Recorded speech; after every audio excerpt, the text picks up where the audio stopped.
सही sir, good morning. सबसे पहले तो आज के मार्केट में अगर देखें हम तो ओवरऑल जो अमेरिकी मार्केट में तेजी रही उसका असर एक तो देखने को मिल सकता है। उसके अलावा एशियाई बाजार भी आज काफ़ी मजबूत दिख रहे हैं। तो ऐसे में जो इंडियन मार्केट्स हैं उनको लेकर आपका क्या व्यू है, क्या इम्पैक्ट आज देखने को मिलेगा इंडियन मार्केट्स पर? देखिए, हमने देखा कि कल डाउ फ्रेश नया रिकॉर्ड हाई हिट किया और अगर हम देखें तो टेक शेयर्स में भी थोड़ी सी खरीदारी देखने को मिली। नैस्डैक भी ऊपर था लगभग 1% के आसपास और S&P 500 आधे प्रतिशत के ऊपर था। पर यूएस मार्केट में अगर हम देखें तो थोड़ा सा जैसे हमने कहा कि कुछ सेक्टर रोटेशन हो रहा है, बाकी सेक्टरों में जा रहा है।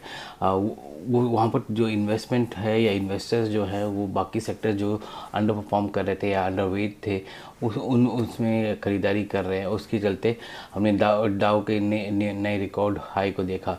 एशियाई मार्केट में हम देखें तो निकाई अभी भी बहुत एक्टिव है। 2% के ऊपर था निकाई, और उसका कारण यही है कि जो नया गवर्नमेंट आया उसमें जो मेजॉरिटी आई है उसकी वजह से जो उनकी जो पॉलिसीज़ हैं, ईजिंग वाली पॉलिसीज़ हैं जिसमें वो और स्पेंडिंग की बात कर रहे हैं और डिफेंस स्पेंडिंग की बात कर रहे हैं। उसके चलते मार्केट्स ऊपर है वहाँ पर।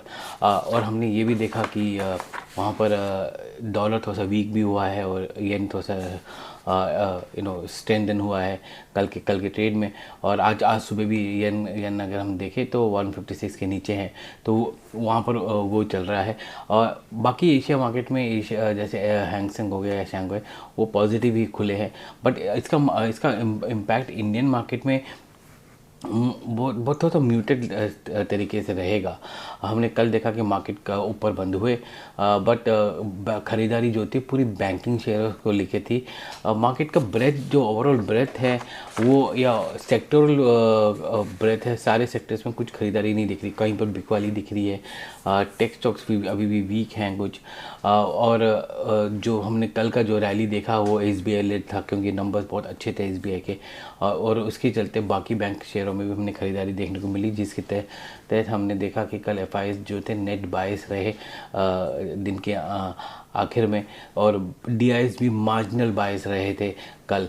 तो खरीदारी हो रही है उन स्टॉक्स में हो रही है जहां पर अर्निंग्स अच्छे हैं, जहां पर आउटलुक अच्छा दिख रहा है, और एक तरह से कन्विक्शन लोगों इन्वेस्टर्स को है कि यहाँ पर ग्रोथ आएगा, तो वो उस ग्रोथ के पीछे खरीदारी हो रही है।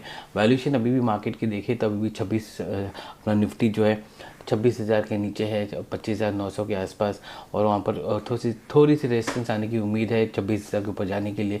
बट ओवरऑल मार्केट में जो है earnings led, fundamental led buying हो रही है, जहाँ पर स्टॉक्स 20-30% गिर गए हैं और वो अभी वैल्यू जोन में आए हैं, तो वहाँ पर ख़रीदारी हो रही है।